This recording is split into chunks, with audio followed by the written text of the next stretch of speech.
ಒಂದು ಕಡೆಗೆ ಯತ್ನಾಳ್ ಅವರ ಹೇಳಿಕೆ, ಇನ್ನೊಂದು ಕಡೆಗೆ ಈಗ ಸರ್ಕಾರ ಟಿಟ್ ಫಾರ್ ಟ್ಯಾಟ್ ಅನ್ನೋ ರೀತಿಯಲ್ಲಿ ಈಗ ಎಫ್ಐಆರ್ ನ ದಾಖಲು ಮಾಡಿ SIT ತನಿಖೆಯನ್ನ ಮಾಡಿಸಬೇಕು ಅಂತ ಮುಂದಾಗಿತ್ತು. ರಾಜ್ಯದಲ್ಲಿ ಈಗ ಎಫ್ಐಆರ್ ಪೊಲಿಟಿಕ್ಸ್ ಜೋರಾಗಿದೆ. ನಿರ್ಮಲಾ ಸೀತಾರಾಮನ್ ಕೇಸ್ ತನಿಖೆಗೆ SIT ರಚನೆ ಮಾಡಿದೆ.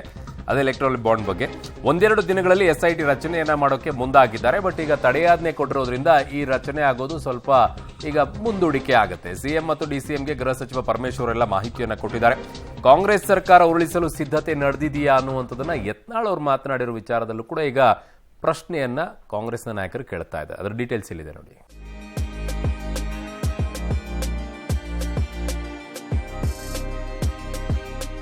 ರಾಜ್ಯದಲ್ಲಿ ಜೋರಾದ ಎಫ್ಐಆರ್ ಪಾಲಿಟಿಕ್ಸ್. ನಿರ್ಮಲಾ ಕೇಸ್ ತನಿಖೆಗೆ SIT ರಚನೆ. ಬಿಜೆಪಿಗೆ ಶಾಕ್ ಕೊಡೋದಕ್ಕೆ ಮುಂದಾಯ್ತಾ ಸರ್ಕಾರ?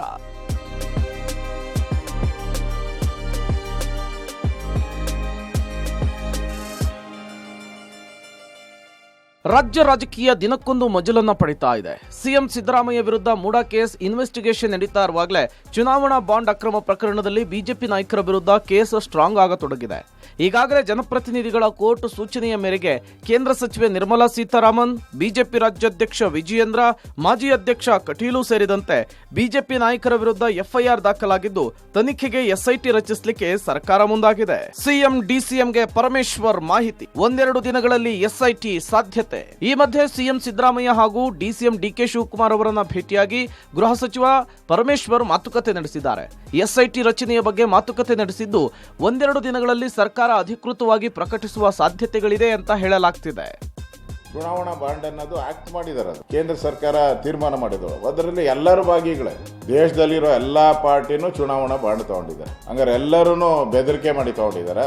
ಕಾಂಗ್ರೆಸ್ ಪ್ರಾಯೋಜಿತ ಇದಲ್ಲ, ಇದು ಕೂಡ ಬಹಳ ದಿನ ನಡೆಯಲ್ಲ.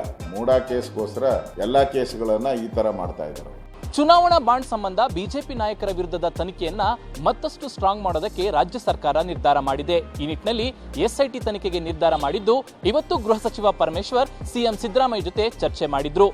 FI ರದ್ದು ಮಾಡುವಂತೆ ಬಿಜೆಪಿ ನಾಯಕರು ಹೈಕೋರ್ಟ್ಗೆ ಹೋಗುವಂತ ಸಾಧ್ಯತೆ ಇದ್ದು, ಹೈಕೋರ್ಟ್ನ ಪ್ರಕ್ರಿಯೆಗಳನ್ನು ನೋಡಿಕೊಂಡು ಒಂದೆರಡು ದಿನಗಳಲ್ಲಿ SIT ತನಿಖೆಗೆ ಸರ್ಕಾರ ಆದೇಶ ಹೊರಡಿಸುವಂತಹ ಸಾಧ್ಯತೆ ಇದೆ.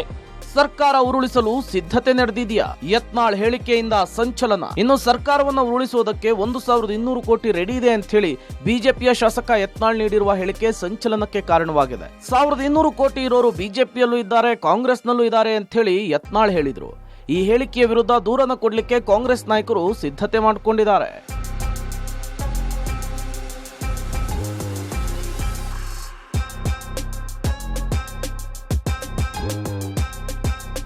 ನಮ್ಮ ಪಕ್ಷದ ಹೈಕಮಾಂಡು ಯಾವುದೇ ಪರಿಸ್ಥಿತಿಯಲ್ಲಿ ಆಪರೇಷನ್ ಮಾಡೋದಾಗಲಿ, ಅವ್ರು ಖರೀದಿ ಮಾಡಿ ಯಾರೋ ಮಾಡ್ಬೇಕು ಅಂತಿರ್ಬೋದು, ಅವ್ರ ಬಳಿ ದುಡ್ಡು ಇರ್ಬೋದು, ಭಾಳಷ್ಟು ಭ್ರಷ್ಟಾಚಾರ ಮಾಡಿದ ಹಣ ಇರ್ಬೋದು. ಯಾಕಂದ್ರೆ ಕೌಂಟಿಂಗ್ ಮಷೀನೇ ಸಿಕ್ಕಿದ್ದು ಎಂದೇ ಎಲ್ಲ. ಅದಕ್ಕೆ ನಮ್ಮ ಹೈಕಮಾಂಡ್ ಒಪ್ಪೋದಿಲ್ಲ. ನಾವು ನೇರವಾಗಿ ಈ ಸರ್ಕಾರ ವಿಸರ್ಜನೆ ಆಗಲಿ, ರಾಜ್ಯದಲ್ಲಿ ಚುನಾವಣೆ ಆಗಲಿ, BJP ಪೂರ್ಣ ಬಹುಮತ ಬರ್ತದೆ. ಮತ್ತಿದು ಇಷ್ಟೆಲ್ಲ ಗೊಂದಲಮಯದ ವ್ಯವಸ್ಥೆಯೊಳಗೆ BJP ಯಾವುದೇ ಪರಿಸ್ಥಿತಿಯಲ್ಲಿ ಸರ್ಕಾರ ಮಾಡಲಿಕ್ಕೆ ಒಪ್ಪಿಗೆ ಇಲ್ಲ. ನಾ ಹೇಳ್ದಲ್ರಿ, ಎಷ್ಟು ಕಾಂಗ್ರೆಸ್ನಾಗ ಅದಾರ, ಎಲ್ಲದ್ರಾಗ ಹೋದಾರ, ಯಾರದಾರೂ ನೀವೇ ಅಂದಾಜು ಮಾಡಿ. ಗೊತ್ತಿಲ್ಲಪ್ಪ ನನಗೆ. 1000 ಕೋಟಿ ನಾವು ನೋಡೇ ಇಲ್ಲ. ಅದೇನೋ ಅವ್ರನ್ನೇ ಕೇಳ್ಬೇಕು ನೀವು. ನೋಡಿ, ಯಾರು ಇದನ್ನು ಹೇಳಿದವ್ರು ಯಾರು? ಯತ್ನಾಳ್ ಅವರು.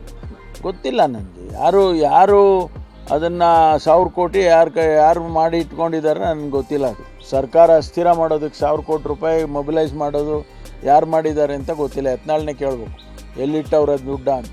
1000 ಕೋಟಿ ಎಲ್ಲಿಟ್ಟವ್ರೆ ಅಂತ ತನಿಖೆ ಆಗಬೇಕಾಗುತ್ತೆ. ನೋಡ್ತೀವಿ, ಅದನ್ನು ವಿಚಾರ ಮಾಡ್ತೀವಿ.